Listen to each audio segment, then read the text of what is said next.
आपको क्या लगता है कि क्या सही में 17 वर्ष की Swedish environmentalist Greta Thunberg, porn star Mia Khalifa या पॉप स्टार रिहाना का दिल हमारे देश के किसानों के लिए धड़कता है? क्यों इन इंटरनेशनल सेलिब्रिटीज का ट्विटर जैसे सोशल मीडिया प्लेटफॉर्म पे अचानक एकाएक किसान आंदोलन पे ट्वीट करना एक चिंता का विषय है? और क्या ये ट्वीट इन तीनों सेलिब्रिटीज की सोशल एक्टिविज्म है या फिर हमारे देश की इमेज दुनिया के सामने खराब करने की सोची समझी साजिश? जानने के लिए मेरा ये 4 मिनट का वीडियो अंत तक जरूर देखिएगा।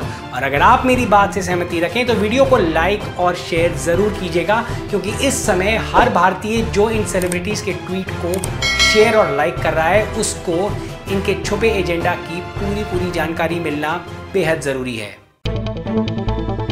नमस्कार दोस्तों, मेरा नाम है सौरभ भंडारी और आज हम बात करेंगे हमारे देश के खिलाफ सोशल मीडिया पे पनपते स्ट्रेटेजिक पीआर स्कैम के बारे में, जिसको इस समय लीड कर रही हैं विश्व प्रसिद्ध पॉप स्टार रिहाना, स्वीडन की एनवायरमेंटलिस्ट 17 वर्षीय ग्रीटा थुनबर्ग और विश्व प्रसिद्ध पॉर्न स्टार मिया खलीफा।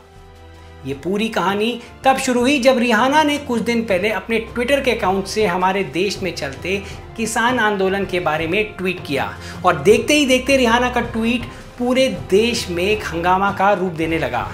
देश की मीडिया और देश की सेलिब्रिटी हमेशा की तरह दो गुटों में बंटती दिखी और जहां एक तरफ सचिन तेंदुलकर, अक्षय कुमार और लता मंगेशकर जैसी नामी गिनामी सेलिब्रिटीज ने देश के सपोर्ट में #IndiaTogether, #IndiaAgainstPropaganda कहकर ट्वीट किया, वहीं पे दूसरी तरफ तापसी पन्नू जैसी बॉलीवुड कलाकार ने ये ट्वीट करना सही समझा कि अगर ट्विटर का एक ट्वीट आपकी एकता या आपकी धार्मिक विश्वास को बिगाड़ सकता है तो आपको अपने विश्वास की ताकत पे सवाल उठाना चाहिए, ट्विटर के ट्वीट पे नहीं।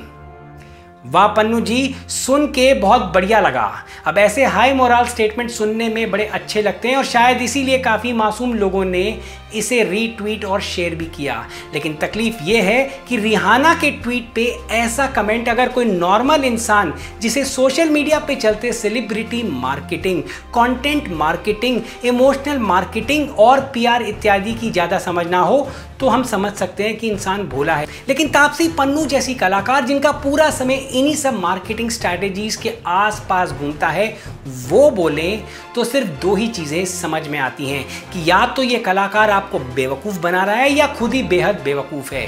क्योंकि मैटर ये नहीं कि किसानों के सपोर्ट में ट्वीट किया गया था, मैटर ये था कि इंटरनेशनल पॉप स्टार रिहाना, जिनका इस समय कोई 10 करोड़ से भी ज़्यादा फॉलोअर्स हैं और जिनके मोस्ट लाइकली देश और देश के किसानों से कोई लेना देना नहीं है, उनका अचानक से ट्वीट करना और फिर करोड़ों लोगों तक अपने ट्वीट के जरिए भारत के खिलाफ गलत धारणा फैलाना, ये बहुत बड़ा इशू है। रिहाना, मिया खलीफा और ग्रेटा जैसी सेलिब्रिटीज की इस समय ट्विटर पे करोड़ों की फैन फॉलोइंग है और अगर ये लोग कुछ भी लिख दें तो कहीं नहीं गया तो इनका मैसेज इनके लाखों फॉलोअर्स तक जो इनको सोशल मीडिया पे एक्टिवली फॉलो करते हैं उन तक कुछ ही सेकंडों में पहुंच जाता है और फिर अपना एक्चुअल काम बड़े प्यार से कर जाता है, जो कि होता है लोगों को इन्फ्लुएंस करना।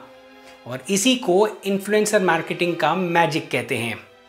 अब वो लोग जो रिहाना के गानों की सराहना करते हैं और उन्हें ट्विटर, फेसबुक इत्यादि पे एक्टिवली फॉलो करते हैं, सोचिए जब वो रिहाना का ये ऐसा ट्वीट पढ़ेंगे तो उनके मन में हमारे देश के लिए क्या इमेज बनेगी। देखने में इनका ये साधारण सा ट्वीट लगता है, लेकिन ये इस ट्वीट के जरिए क्या कहना चाहती हैं ये कोई भी इंसान बड़ी आसानी से समझ जाएगा। अब कुछ सोशल मीडिया एक्टिविस्ट, जिनका मैं नाम नहीं लेना चाहूँगा, उनको ये बड़ा मामूली सा ट्वीट लगा। ऐसा नहीं कि इन सोशल मीडिया एक्टिविस्ट या सेलिब्रिटीज़ को ये बात नहीं पता कि वो जो लिख रहे हैं उसका नॉर्मल पब्लिक पर क्या गंभीर प्रभाव पड़ सकता है। पर शर्म की बात तो ये है कि कुछ पैसों और पब्लिसिटी स्टंट के लिए कई बार ये सेलिब्रिटीज़ बिना कुछ पढ़े, बिना सब्जेक्ट के बारे में जाने अपना पर्सनल ब्रांड गलत तरीके से इस्तेमाल करते रहते हैं और ये कोई पहली बार नहीं हुआ। अब रिहाना के ट्वीट के काउंटर पे जब बॉलीवुड और क्रिकेट की सेलिब्रिटीज़ ने रिएक्ट किया तो उस पर भी सोशल मीडिया एक्टिविस्ट कहने लगे कि अब तक बॉलीवुड कहां सो रही थी किसान आंदोलन को लेकर। जो अब अचानक से रिहाना के ट्वीट के बाद जाग गई। तो मेरे हिसाब से भारतीय सेलिब्रिटीज ने इस बार काफी समझदारी का काम किया। भड़काऊ बयानबाजी में शामिल ना होकर उन्होंने देश के साथ खड़ा होना सही समझा और शायद इसी को एकता का प्रमाण कहते हैं। और मैं इन सेलिब्रिटीज को सपोर्ट करने वाले लोगों से पूछता हूं कि आखिर ये ट्वीट करने वाले सेलिब्रिटीज हैं कौन? कोई इकोनॉमिस्ट हैं, कोई कृषि विशेषज्ञ हैं, किसी देश के प्रधान प्रमुख हैं जिन्हें देश की आम जनता की तकलीफ पता हो? जब इंटरनेशनल मॉनेटरी फंड की चीफ इकोनॉमिस्ट गीता गोपीनाथ, जिन्हें अर्थव्यवस्था और एग्रीकल्चर की पूरी जानकारी है, वो बोली कि फार्म लॉ प्रधानमंत्री मोदी द्वारा लिया गया एक ऐतिहासिक और प्रगतिशील कानून है, तब उनकी ये बात इन लोगों ने नहीं मानी।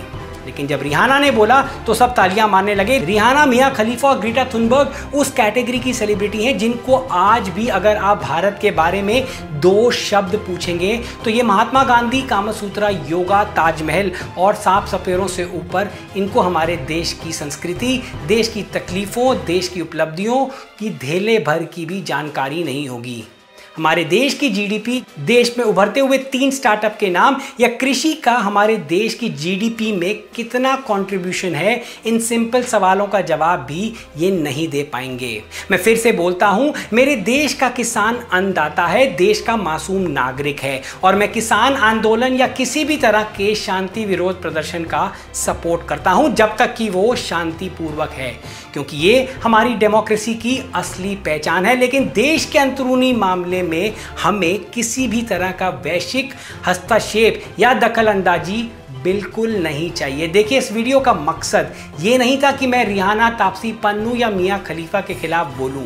इस वीडियो का मकसद था कि आपको जागरूक करूं कि कैसे सोशल मीडिया पे एक आम नागरिक को इन्फ्लुएंस किया जाता है और कैसे कई बार मासूम लोग इनके झांसे में आ जाते हैं।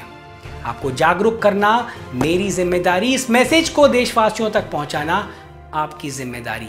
इस वीडियो को बनाकर मैंने अपनी जिम्मेदारी पूरी की। इसको लाइक और शेयर करके आप अपनी जिम्मेदारी निभाएं। आपको मेरा ये वीडियो कैसा लगा, नीचे कमेंट सेक्शन पे अपनी राय ज़रूर शेयर करें। मेरे साथ जुड़ने के लिए और मेरे वीडियो आगे भी देखने के लिए मेरे चैनल को लाइक और सब्सक्राइब करना ना भूलें। जय भारत, जय हिंद।